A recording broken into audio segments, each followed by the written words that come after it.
જેતપુર તાલુકાના થાણા ગાલોડ ગામે કાર્યક્રમનું આયોજન કરાયું હતું। વિઠ્ઠલભાઈ રાદડિયાની પ્રતિમાનું અનાવરણ તેમજ લેઉવા પટેલ સમાજ ભવનનું ખાતમુહૂર્ત સમારોહ સમયે જયેશ રાદડિયાએ વિરોધીઓને આડે હાથે લીધા હતા। આ અંગે જાહેર મંચ ઉપરથી તેઓએ જણાવ્યું હતું કે મને આડા આવવાનું રહેવા દેજો અને નક્કી જ કર્યું હોય આડું આવવા તો તેનો મારે હિસાબ કરવા મેદાનમાં ઉતરવું ન પડે તેનું ધ્યાન રાખજો। ઉતરવું પડે તો પણ મારી તૈયારી છે, હું રાજકીય માણસ છું।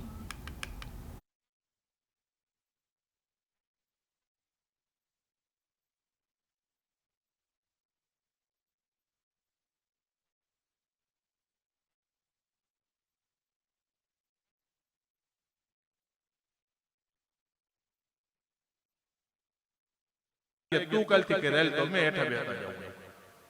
તમે કરો તો ખરા તમારે કરવું જ કરવાનું દેવું નથી કોઈને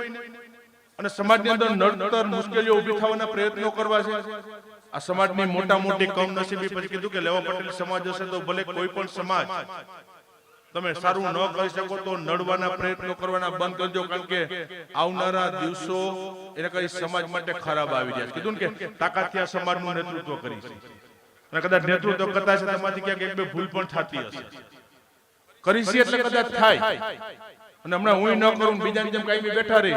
અને જ્યાં પણ એવો કાર્યક્રમ હોય તો સ્વાભાવિક ધારાસભ્ય તરીકે રિબિન કાપત મારે જવાનું અને બીજો કોઈ આવવાનું છે અમારે કાપી જવાનું, અમારે કોઈ દી ભૂલ ન થાય। અમારે સારું કામ કરવાના પ્રયત્નો કરીશું એટલે કદાચ ભૂલ થાય। કીધું કે આ વખતે જામકરણાના આંગણે 501 દીકરીઓના સમલગ્નનું ભવ્ય આયોજન કરવા માટે જે છે ઇતિહાસ બનવાનો છે હમણાં જામકરણાના આંગણે કે 501 દીકરીઓનો લગ્ન એટલે કઈ સામાન્ય લગ્ન નહીં। ગઈ વખતે 351 તમે જોયા છે બધા અહીંયા આવ્યા છે, મારી દીકરીના લગ્ન ન થાય ને એવો ઠાઠમતથી દીકરીઓના લગ્ન કરવા માટે જે છું 451 કીધું 451 પૂરા થઈ ગયા, 501 જાહેરાત કરી મેં 2 દિવસ પહેલા, આજે 490 નામ પૂરા થઈ ગયા 2 દિવસમાં। હવે મને કે વધારવા છે હમાય પણ આવડું મોટું ભવ્ય આયોજન એક સમાજ માટે કરવા માટે છે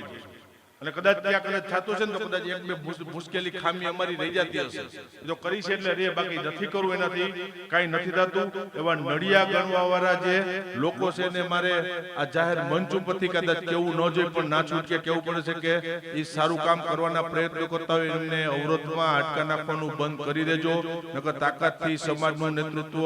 જેમ અમને કરતા આવ્યું છે, પરિણામ આપતા આવ્યું છે એમ પછી હવે વચ્ચે આવ્યા એના પછી મારે હિસાબ કરવા ન પડે,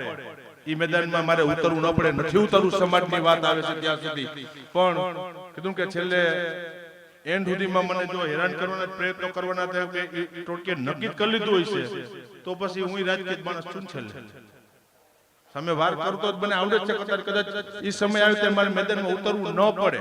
એટલા માટે જે જેનું સારું કામ કરતા એને મુબારક।